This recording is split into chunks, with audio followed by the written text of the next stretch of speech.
Each year, Microsoft Research hosts hundreds of influential speakers from around the world, including leading scientists, renowned experts in technology, book authors, and leading academics, and makes videos of these lectures freely available.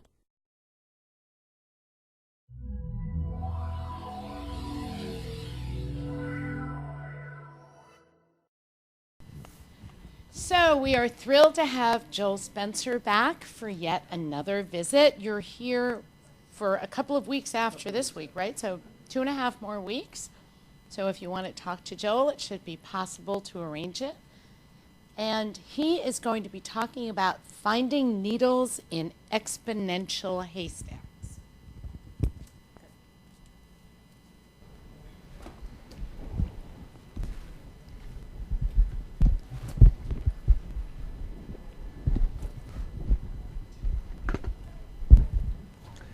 Thank you, Jennifer.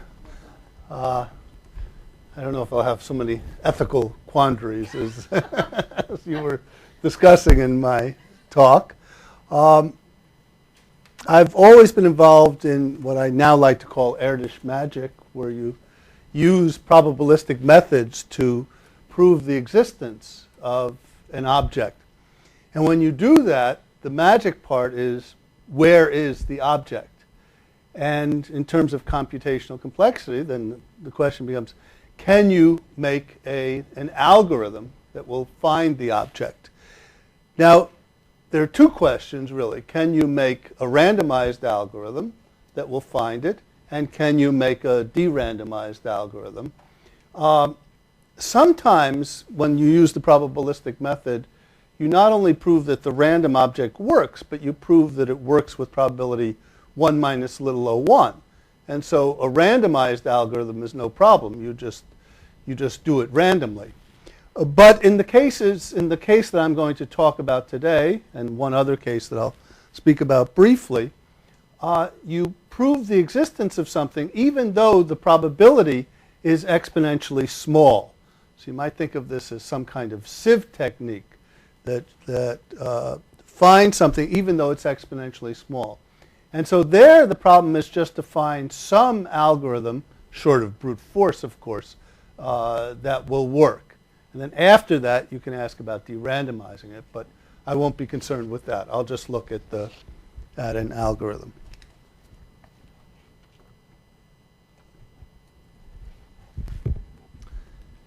And since I always like to talk about Paul Erdős, and here is a quotation from Fan Chung that I think gives some of the spirit that those of us that had the great privilege of working with him,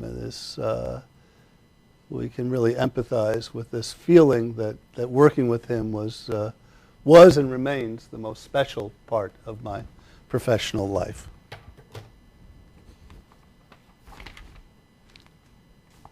So let me start with my own result, and a result that I'm particularly proud of. I think this is the one single theorem that I'm most proud of.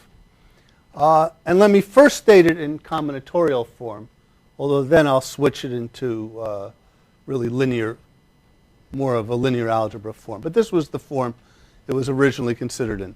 Suppose you have n subsets on n elements, and you want a two-coloring of the underlying points. Let me call the colors +1 and -1.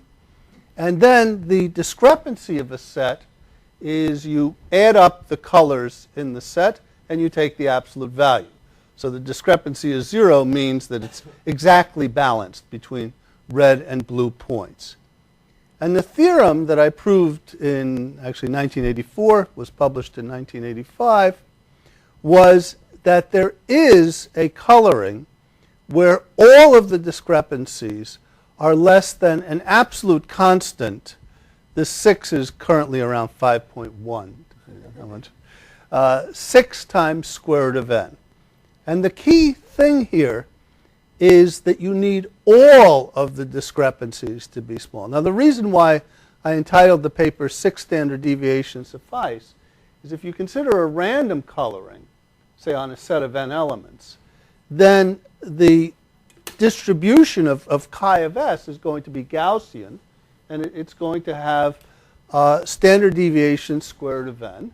And so the chance that it's bigger than 6 square root of n is really pretty small, maybe 10 to the minus 6 or whatever it is.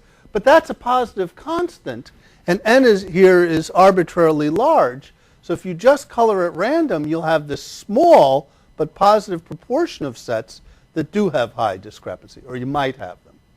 And what this says is that you can get a coloring where all the discrepancies are less than 6 root n.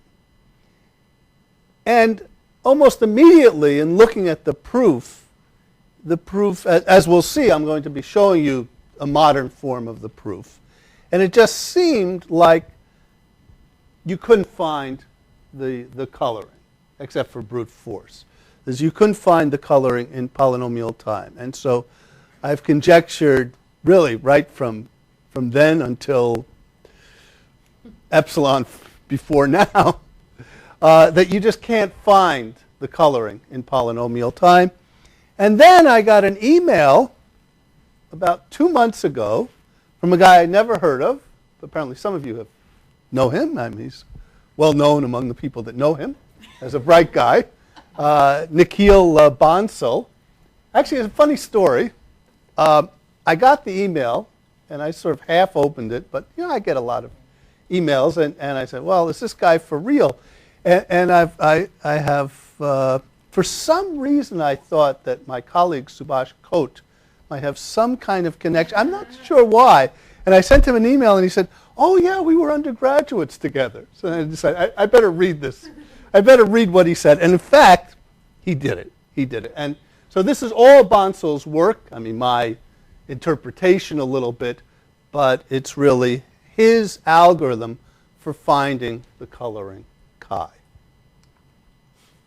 Let me point out that if you let the number of standard deviations go to infinity slowly, then the theorem of Erdős, nowadays the proof is 2 words, color randomly, and that's enough, that you can get all the discrepancies less than basically root n root log n. This is the exact result.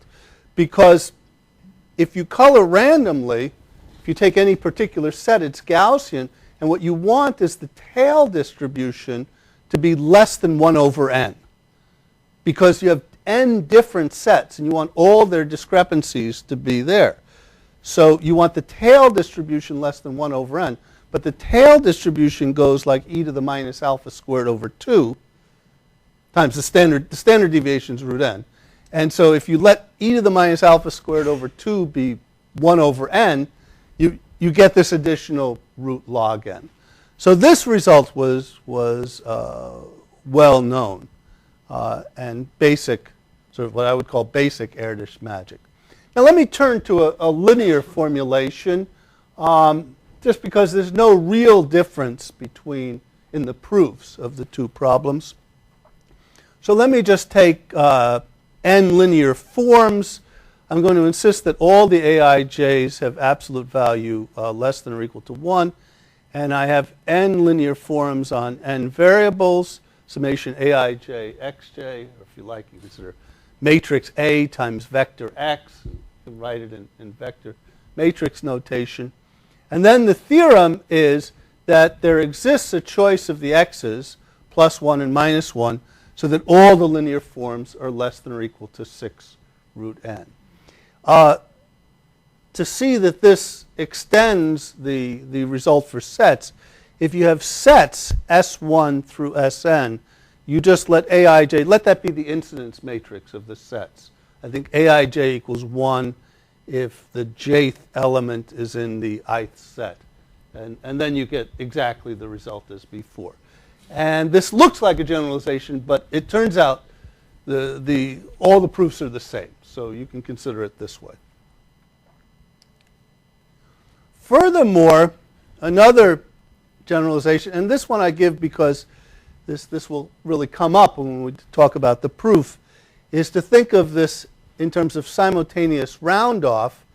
And here, you're given some initial values xj, which are anywhere between -1 and +1, and you want to round them off to -1 or +1. A normal round off, they'd be between 0 and 1, and you'd round them off to 0 or 1.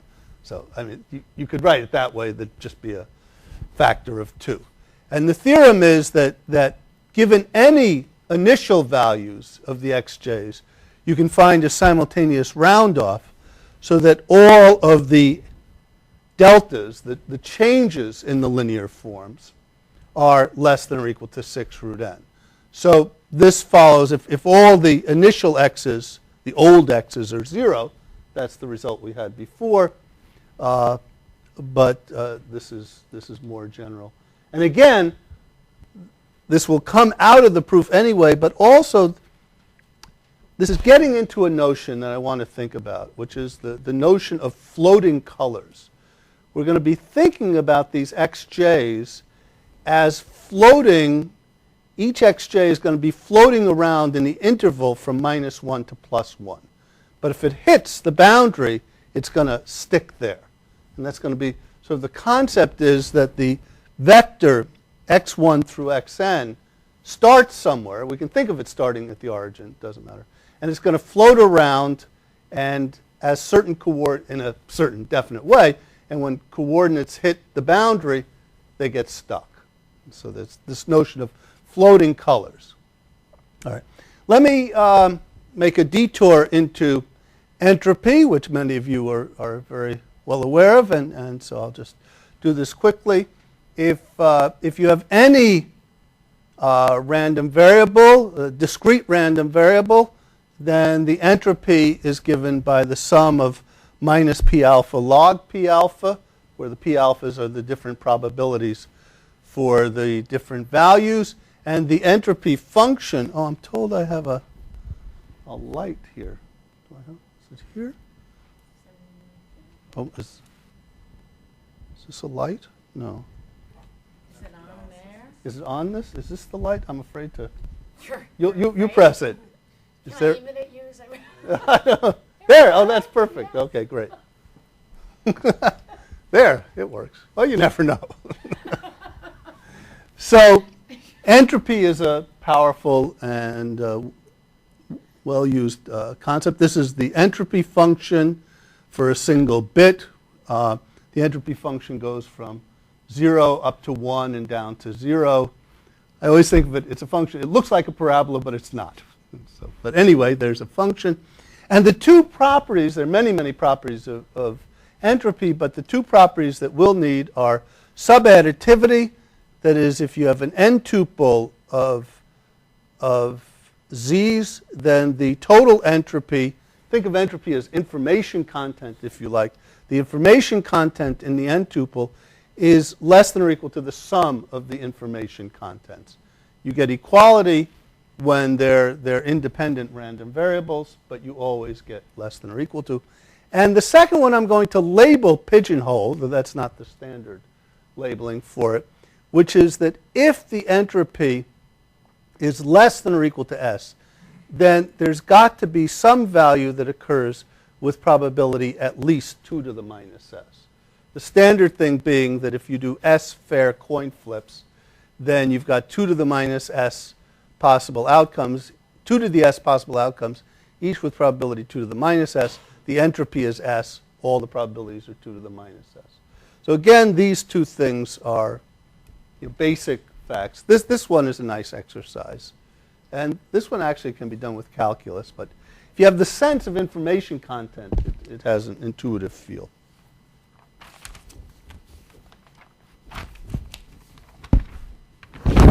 Now,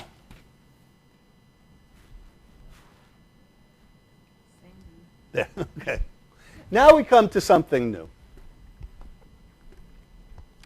So I wanted to find a function that hasn't appeared before, but it's going to be critical to the formulation. The cost function, the cost of beta, where beta is greater than 0, just a real number.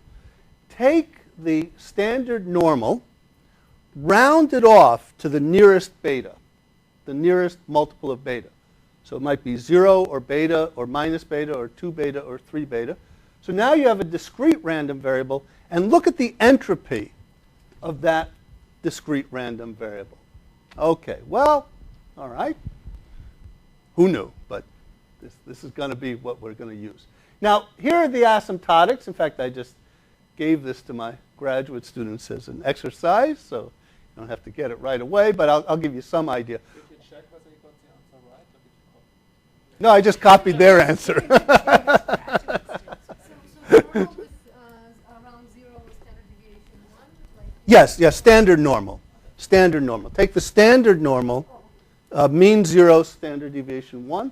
So there's an exact formula. It's the summation from I equals minus infinity to plus infinity of the probability that the standard normal is between there. That's not particularly nice, but the asymptotics are nice. If beta is very large, if you think of beta equals 10, really the roundoff is going to be 0 99.9% of the time. And when it's not to 0, you're going to round it off to either beta or minus beta. So the only entropy you get very, very small entropy, because most of the time it's just going to be 0. And when you make the calculation, it turns out the contribution to the entropy comes from when the roundoff is to beta or minus beta, and it's dropping like e to the minus beta squared. On the other hand, for beta small, if you think of beta as 10 to the minus 6, then think of it this way, that the standard normal might be between minus 1 and plus 1. And if it was between minus 1 and plus 1, it would have 2 million different values. And those 2 million different values would be kind of equal. And if all you had was 2 million different values and they were all kind of equal, then the entropy would be log of 2 million. And it turns out that that's what you get. It's on the order of log of the inverse. And in fact, you can get the constant here and you can get the constant here. Some nice exercise. But we don't really need that.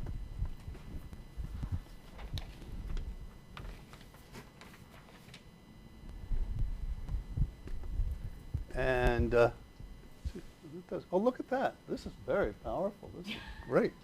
Look at that. And there it is. So there's the cost equation, the cost function, in case you see it. Let's see how far I can do it. See, it's going up to infinity, but slowly, and then it's going down to 0 and quickly. All right. Oh, this is great fun.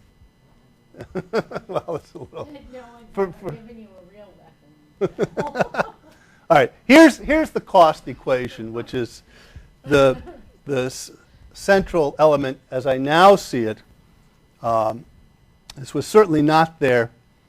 The original proof really deserves to be forgotten, but really Ravi Bopanna came along and pointed out a central role that entropy played. And now think of it in terms of Bansal's formulation. It's caused me to reformulate the original theorem, and now I think of it in terms of the cost equation. So I'm going to make a slight generalization. I'm going to have m variables and n n linear forms on m variables. The idea is that at the start you have n variables and n linear forms, but some of the variables get frozen at +1, -1. So you actually need to have this more general formulation. But just think of m equals n. You won't lose much if you just think of it that way. And now here is the result. Well, let me drop down to the result. I want to find what I call a partial coloring. That is a coloring with -1, +1, and 0, which is substantial in the sense that a good proportion of them are non-zero, and where the linear forms are small, and I allow different conditions on different linear forms. So the condition on the ith linear form is some beta sub I over 2 times square root of m. Remember, square root of m is like a standard deviation here. So the theorem is that if the sum of the costs of the beta I is less than this constant times m, so think of m as being, think of m equal n, think of c equals a quarter, if you like. So this is just constant n. So if when you add up the costs you don't get too much, then you get this substantial coloring in which all the values are small. Is theorem constructive? Hmm? Sorry? Is theorem constructive? Is this constructive? Yes. No. No. No, it's not. Yeah. Good point. I'm still on the non-constructive proof, but this will be used in the constructive proof. But so in fact, here's the argument, and I can actually point out where it's non-constructive. Look at a random coloring with -1 plus 1. Let me jump to the bottom line, because this was an idea of Joseph Beck that proved critical. Suppose you have two colorings with -1 and +1, and maybe neither of them is very good, but they're both bad in exactly the same ways. Then what you do is you create a third coloring, xj, by taking their difference over 2. So the value of the colors is -1 and +1. So when you take the difference over 2, you get -1, 0, or +1. And you get 0 as long as the coordinates are different. These are total, and these will be partial. Yeah. These have to be total. These will be partial. But if you can make the xj prime and xj double prime far apart, then they'll be substantial. And then if you don't need that these colorings are good, what you need is that they're both very similar on the two linear forms, because they are linear forms. So when you plug in the xj, the value of the linear form is the value on the xj prime minus the value on the xj double prime over 2. So if they're both in the same box, as it were, you're okay. All right, so here's actually the argument. I'm going to map for any coloring, I'm going to map it into a box. Actually, in general, it's not a square box. It's like a n-dimensional rectangle. And the ith dimension, the side on the ith dimension is going to be beta I times square root of m. So we're going to have some kind of picture. Here's the origin. Let me just do it in 2 dimensions.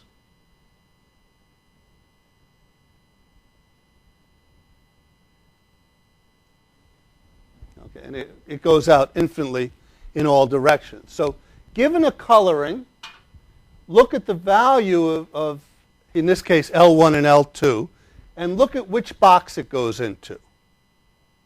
And that's going to be the function cap lambda. So the zi is really the box it goes into, which I've written as the round-off of the L value to the nearest multiple of beta I root n. So, and in general, these won't be squares, but you can think of them as squares. Now, what you'd like to say is that some point falls into the middle one, because then you'd be done. Then you'd have the complete coloring. But we don't get that. We don't know how to do that directly. Instead, what we instead get is a lot of the points falling into the same box. And the reason is that this function lambda, look at the entropy. In each coordinate, the entropy is the cost of beta I, because you're just getting a normal distribution. You're looking at Li. The xj's are random plus minus 1. So each particular Li is a normal distribution. You're rounding it off, and so its entropy is beta I. Now, they may be totally correlated. We don't know. But the subadditivity of entropy says that the total entropy is less than or equal to the sum of the costs, which I'm assuming is less than this alpha times m. Okay. So what that means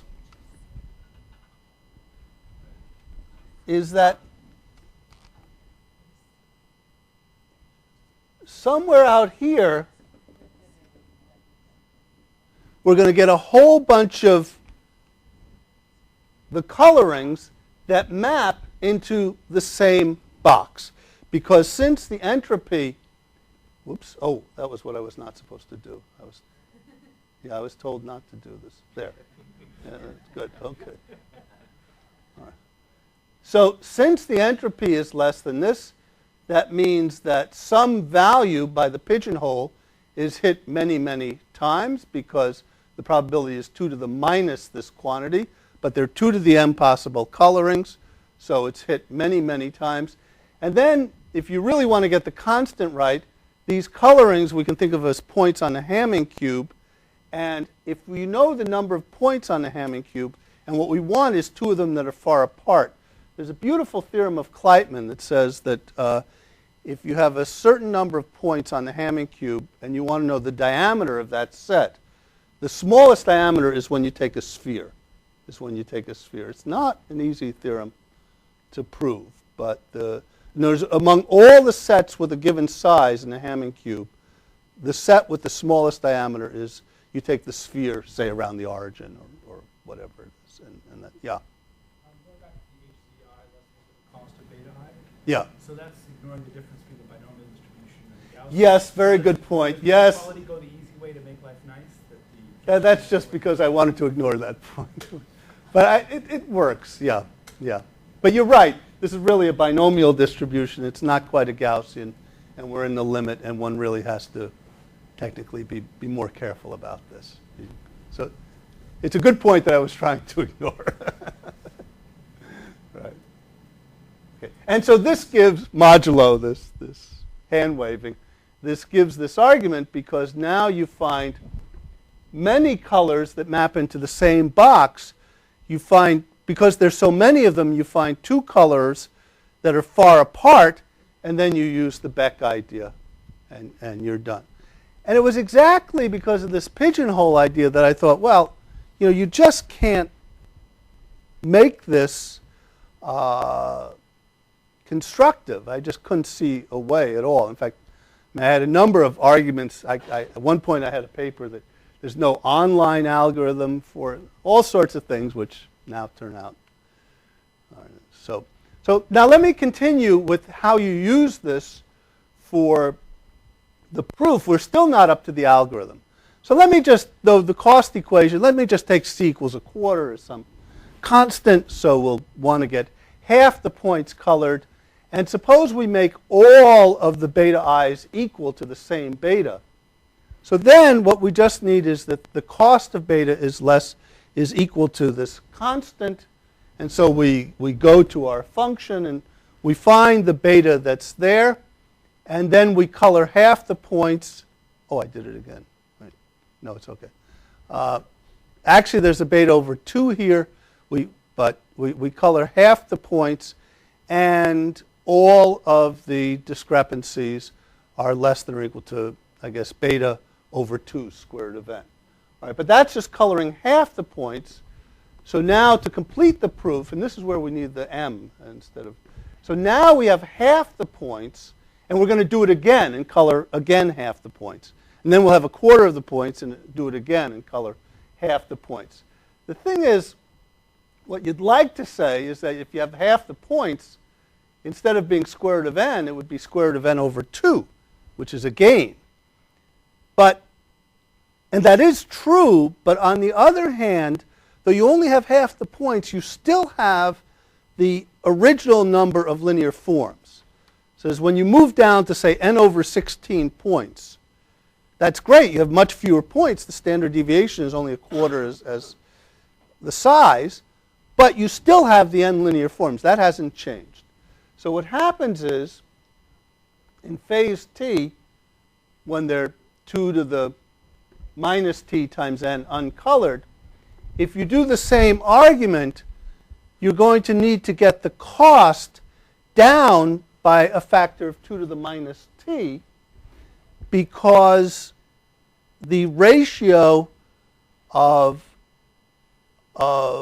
forms to vertices is now 2 to the t. So that means you need the cost much smaller, which means that you need to move out on the curve. But since the curve goes down like e to the minus beta squared, you don't have to move out too far.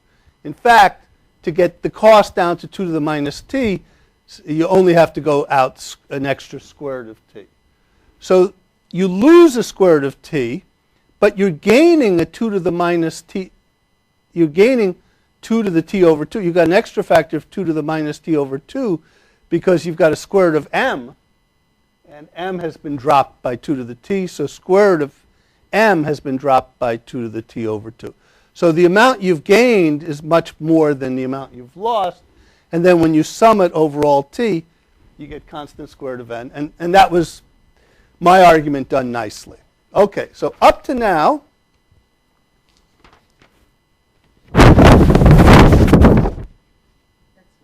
was that me? Yeah. Oh, okay. So up to now, there's been no algorithm. All right.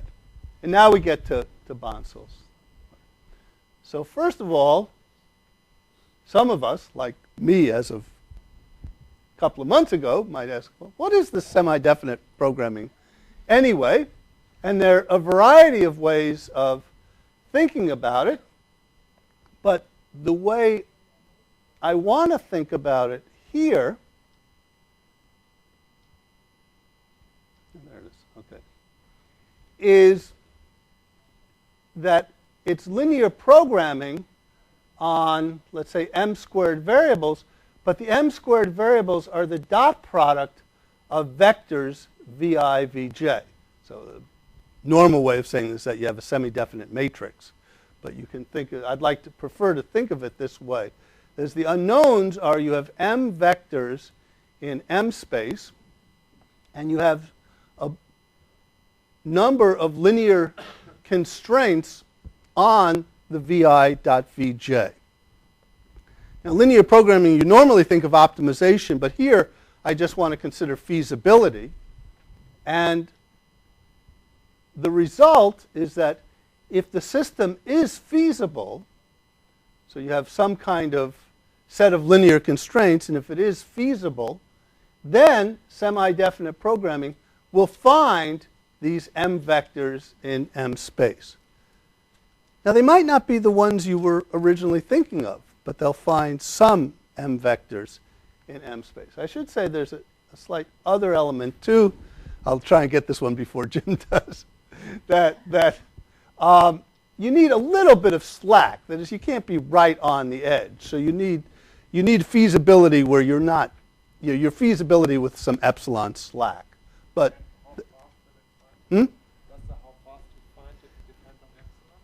it does, yeah. So actually how quickly this, and this will come up, so how quickly this actually takes is still a work in progress. We can say it's polynomial time, but well, the epsilon will actually come up because there will be some tight constraints that have to come up, and that comes in how long the semi-definite program will take.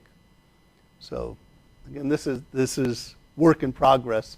It'll be polynomial, but how polynomial when epsilon gets small is another question. All right, here is the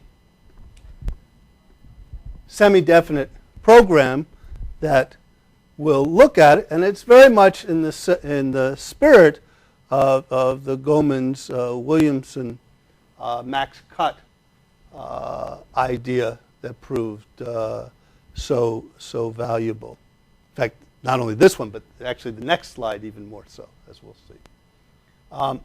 So suppose that the cost equation is satisfied, and now I'm going to ask for m vectors in m space, and I want all the norms to be less than or equal to 1. So that means vj.vj is less than or equal to 1. I want the sum of the norms squared to be greater than or equal to cm. The summation of vj.vj is greater than or equal to cn. And then I want this vector, which comes from the linear form, that it should have norm at most this quantity. Now, this is also, when you multiply it out, it's just the summation over j of the summation over k of aij, aik, vj dot vk. So this also is a linear constraint. Now, there is a solution. Namely, there's a solution in one space.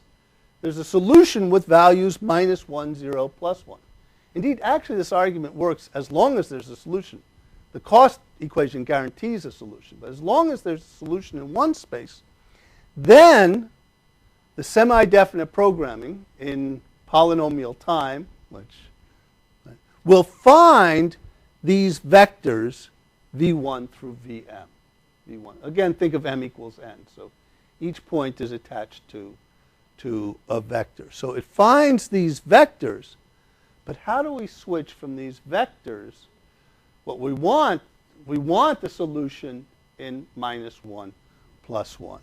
And here's where we really use the Gomans-Williamson idea, which is that we do a random projection. We do a random projection.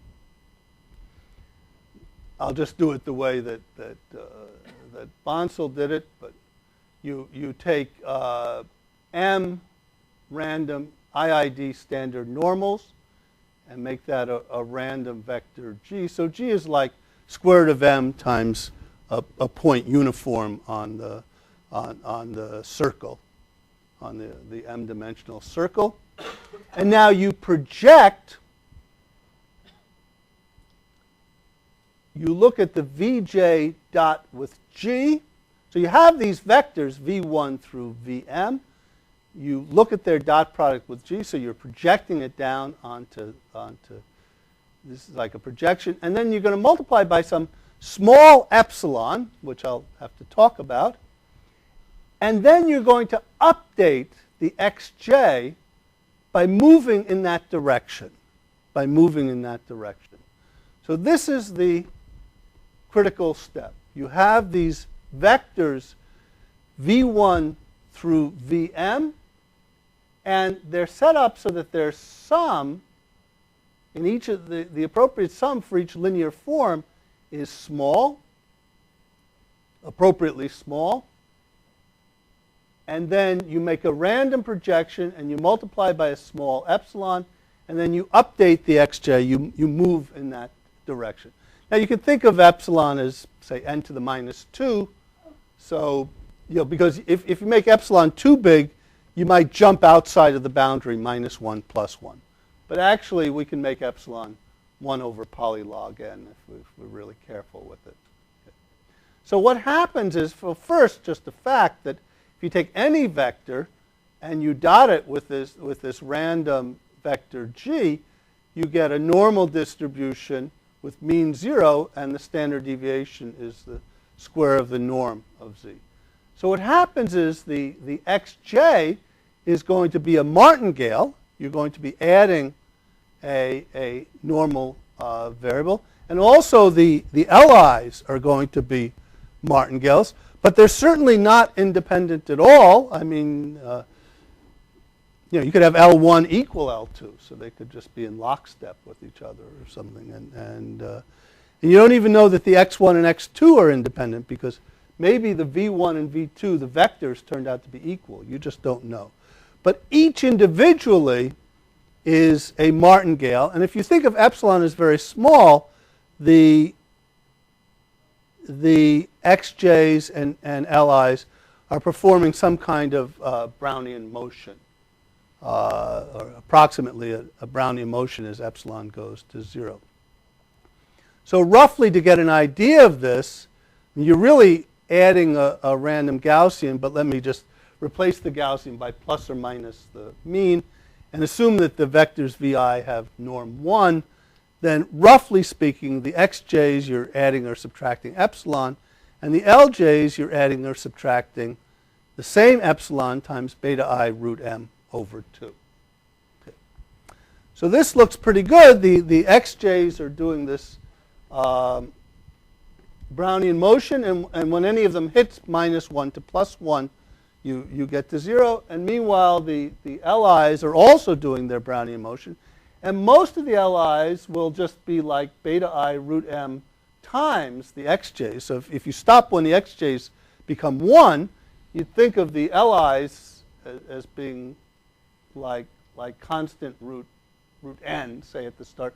But this method by itself doesn't work by itself, because what happens is you could get some LIs getting really big. That is, you'd have these n Brownian motions, and some of them would be going off the chart, and that's not good. All right, now let me switch, just like in the original proof, or the non-algorithmic proof, I want to talk about phases. So, and I just want to really concentrate on phase 0. So in phase 0, let me think of starting with all the x's at 0, and I'll end when the sum of the xi squareds gets up to 1/2 n. Okay, and then the second phase you go from 1/2 n to 3/4 n, and so on. And at the end you have to put everything has to converge. But let's just look at phase 0. So you start, consider the time as the average of the xi squareds. You start arbitrarily, and you end at when the time reaches 1/2. All right. Now, so these x's are going to be making these small moves, and they're going to get frozen when you get close to +1 or -1, which you can formalize exactly how close you want to. Certainly, if you make it within, you freeze it if it gets within n to the -1, then the n to the -1 can't hurt you when you, in terms of the linear form, if you only have an error. But you can do better. And in fact, it helps to do better because letting the freezing take place earlier allows you to take a larger epsilon. But that's more the technical things. Okay. So during phase 1, at all times, since phase 1 stops, or sorry, phase 0. So since phase 0 stops when the time reaches 1/2, you always have a lot of floating ones. So let's just assume we always have n over 2, which is kind of like n floating ones. And now the claim is that we can do phase 0, and we can get all the discrepancies, that is, all these Brownian motions, all of them to be less than constant root n. Now, if you look at what's happening to the time, at least here the expected value of the time, when you add plus or minus epsilon at random, the time goes up by epsilon squared. And so the time is, and here we're thinking of m and n as being comparable. So the time is going up by on the order of epsilon squared. And so the number of steps is going to be like epsilon to the -2. So this is just the scaling of the steps, is by epsilon to the -2. Right. Now here's the new part. And so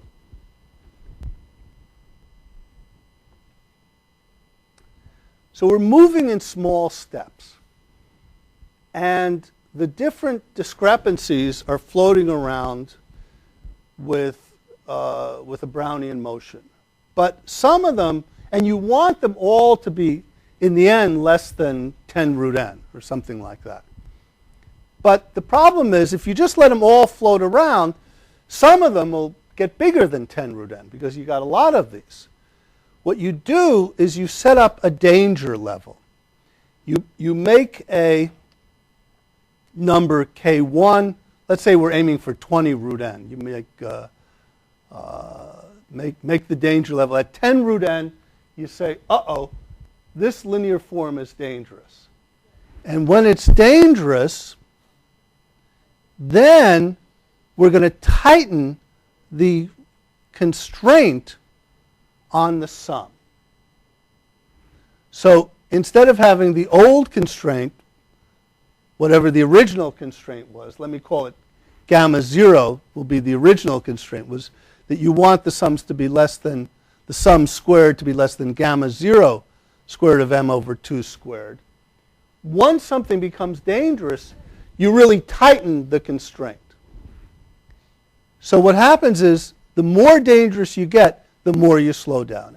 And really, to get the full proof, there's not just one danger level. You really have a countable number of danger levels. And so there's some calculations to be done here. But let me give you an idea of why it works. Let me just take, this is certainly not optimal, but take some big K like 20 and make the danger levels 10 root n, 20 root n, 15 root n, ... Okay? And you want to do it so that they never get, nothing passes all the danger levels. So you have an initial cost which you set up so that if everything is safe, these costs only add up to say, constant over 10. So you got plenty of room. So initially, while everything is safe, you've got plenty of room in the cost. Now what happens is, we know the number of steps that the whole procedure is going to take. At least we have an upper bound on it, because the xi's are, if you look at think of the energy in the system, the time is the sum of the xi squareds, that's going up. So we know how many steps it's going to take. And we know that in that many steps, say only 1% of them are going to reach this danger level. So you have to adjust the k's and the gammas accordingly. So suppose only 1% of them reach it. Then, after that, you tighten the constraint by saying, no, that sum has to be at most a tenth of what it was before. At most a tenth of what it was before. Now, that constraint is more expensive in the cost equation. But because it only comes up 1% of the time, it still balances out, and it's still in the cost equation. So now, the random walk, once it becomes dangerous, it's only going at a tenth of the speed. And now, instead of going from 0 to k over 2, we want it to go from k over 2 to 2k over 3. So we're going a third of the distance, but we're only going a tenth of the speed. So the chance of it reaching the next danger level is even much, much smaller. Call it 10 to the minus 6. And then we set up another gamma. And so this is the technical element. But actually, I'll tell you, this part is not so hard. At least it's hard if you want to optimize. But finding the existence of the danger levels is not so bad. And so this works. And so this is, yeah, Jim. So it's not that the walk is changing in some, it's not responding to the specific linear forms that are bad in a way that looks at specific variables differently. It's looking at all the variables the same way. It looks at the variables the same way, but the constraint, when a particular discrepancy is getting dangerous, it is really being tightened. It's being tightened, yeah. So if you can think of it that you've got the n variables and they're mapping into the n discrepancies, so you have a map from Rn to Rn, what happens is in the n discrepancies, if one of the discrepancies is starting to get too big, that starts to get dangerous. You say, uh-oh, we're going to slow it down. That's going to be a little bit expensive, but we can do it because it won't happen too often. But we're still going to get the cost equation is still going to hold, and we'll still get the x's again, and we'll keep doing it. And that's the idea. So this is the basic idea. There's some technical elements at the end, but I'll tell you, these technical elements are not really the hard part. One technical point that one of my few contributions is that if you look at the time, this is the expected change in time. And you can actually force the time to go up on each step by forcing perpendicularity. And here's where you get it. This is Christian's problem, because I'm going to throw in a real small epsilon. So maybe in the actual running, this is not a good idea. I don't know. But if you're at the point x1 through xm, I'm going to add the condition that the summation of xj vj is practically 0. Is practically 0. Now, that's an expensive condition, but it's only one condition. So in the cost equation, you can throw it in.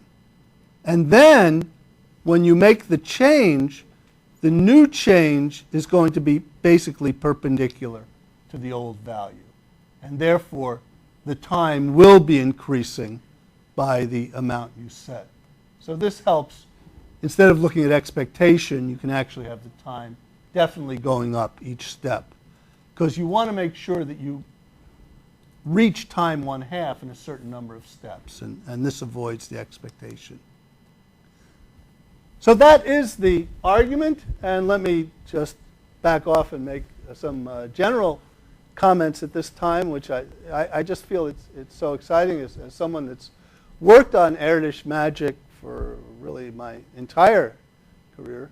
My thesis title was Probabilistic Methods in Combinatorics, so I haven't moved too far away from it. Well, I moved far, but then I came back. It's sort of a rubber band effect. So there have been these questions, and I like to use the phrase from Erdős to algorithms. I mean, Erdős, algorithms just simply didn't interest him. I mean, he had this, you might call a Hilbert view of mathematics. You prove the existence of something, and then, great, you go on to another problem. So all those questions that we now look at about how to find an algorithm, I mean, he was just of a different generation, and he just didn't consider them at all. But we consider them at all, and so when we have an Erdős magic result where we show the existence, we now turn and say, well, where's the algorithm? How do we actually find it? And in the last just 2-3 years, there's been 2 wonderful successes, and this one I spoke about when I was here. It was during the election campaign, if I remember. So, and it was a wonderful result of Robin Moser, and then improved by Moser and Gabor-Tardos, where this is Lovasz Local Lemma, where they look at the Lovasz Local Lemma and they find a way to de-randomize it. And so they show that if there's something whose existence is guaranteed by the Lovasz Local Lemma, then they can actually find it in a very, very broad sense. And there, too, the local lemma, it's like a sieve, and so it proves the existence of something even though the probability is exponentially small. And now, the second triumph from Erdős to algorithms triumph due to Bansal is with the 6 standard deviation suffice, where there too one had a proof, but it looked like it was using pigeonhole, so it looked like there was no way to turn it into an algorithm, but in fact that's exactly what Bansal did. One interesting difference between the 2 results. In the Moser-Tardos result, they actually give an independent proof of the Lovasz Local Lemma. In fact, they make it quite clear in their paper that this can be considered a proof of the Lovasz Local Lemma. And now, of course, there are quite a number of proofs of the Lovasz Local Lemma. And I think there's still some deep work to be done. You know, I still think somebody's got to look at this and say, you know, all these proofs are the same. But when I look at them, they all look very different to me. Because, I mean, you can't, if you look at the proof of the Lovasz Local Lemma and then you look at, say, the original proof and you look at the Moser-Tardos, I just don't see why they're the same, and yet they're giving the same results. So they give an independent proof. What's different here with Bansal is that he gives an algorithm, but and this is very much in the spirit of max cut. In max cut, if you just know that there is a cut of a certain size, or even if you just happen to guess correctly that there's a cut of a given size, then the algorithm will find a cut of 80-something% of the size, whatever the result is. Here too, he uses the existence of the coloring. Given the existence of the coloring, then he creates this semi-definite program. Because the coloring does exist, so by whatever means, if you knew it existed, then that means that the semi-definite program has a solution in R1, and therefore you get an algorithm because it finds the solution in Rn. So while these two are both great successes and both contemporaneous, yet somehow, at least for the moment, they seem quite different in spirit. So I'd like to always end with a little bit of Erdish poetry. And here's my favorite Erdish poem that he wrote in a letter to Vera Shosh. It is 6 a.m, the house is asleep, nice music is playing, I prove and conjecture.